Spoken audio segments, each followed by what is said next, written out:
لذلك انتظار كبير.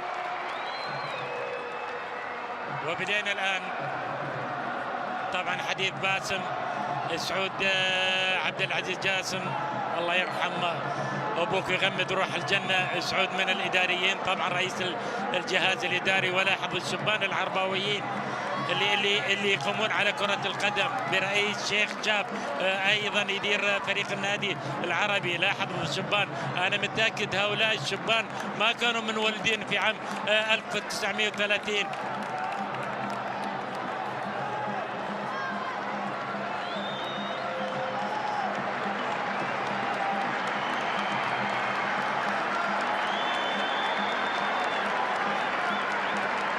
تقدير الحقيقة يعني من كل المشجعين على المبادرة الجميلة الاعتيادية من أمير دولة قطر للمدرب الوطني يونس علي الذي يخطف الأضواء. وهنا لاعبي فريق النادي العربي، طبعا حديث كان باسم مع جونارسون.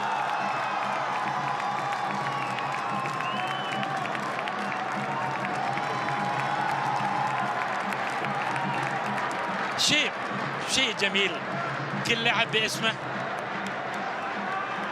يوسف المساكني الذي يصيب في حديث باسم، يوسف مفتاح وابطال كأس امير دولة قطر. وطبعا هنا حارس المرمى الذي حافظ على الشباك اثناء المباراة خالية من الاهداف.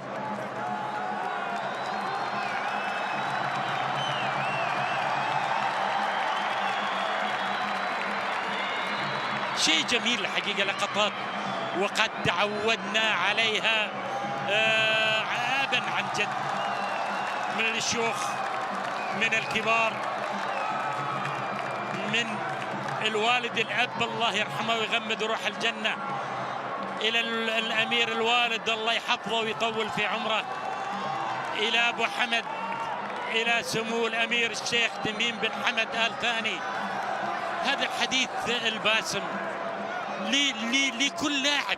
لكل لاعب يعني شاهدنا عندما توقف كثيرا مع عمر السومة نجم عريس النهائي لا شك في ذلك.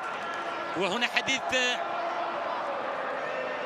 آخر باسم مع لاعب من فريق النادي العربي عبد الله عيسى سليطي. واكيد ان بالوضع سليطي يقول لك والله سليطي خلاص عرباوي يعني، وعوائل اخرى معروف لدى القاصي والداني. لكن هنا المشهد منيسة الذي بكى متاثرا هو مع الزملاء على مدى سنوات.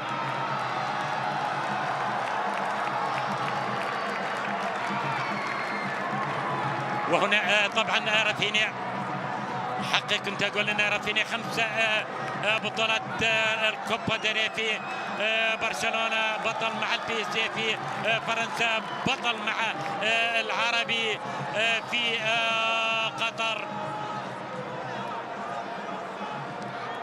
والجميع الان سيداتي آنساتي سادتي أيها الأحبة الكرام مشاهدي قنوات بي ان سبورت العرباوية في كل مكان، ينتظرون الآن الحدث الأكبر، الحدث الأهم القادم. وبعد سنوات طويلة من الانتظار ينتظرون القادم.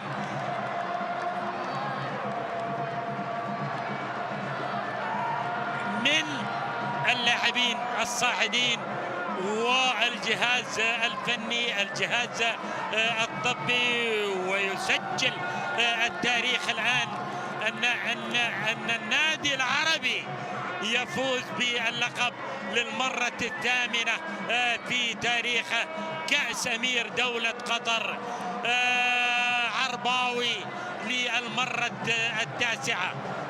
هنا أحمد فتحي واحد من اللاعبين المختارين، وهنا عبد الله معرفي واحد من اللاعبين المختارين مع منتخب قطر. وهنا كأس أمير دولة قطر، وهنا أحمد فتحي، وهنا عبد الله معرفي، و30 سنة من الانتظار لكي يرفع النادي العربي الكاس عالية في سماء أحمد بن علي في يوم تاريخي، يوم 12 مايو 2023. انتظر العرباوية لهذا اليوم كثيرا، عقود مضت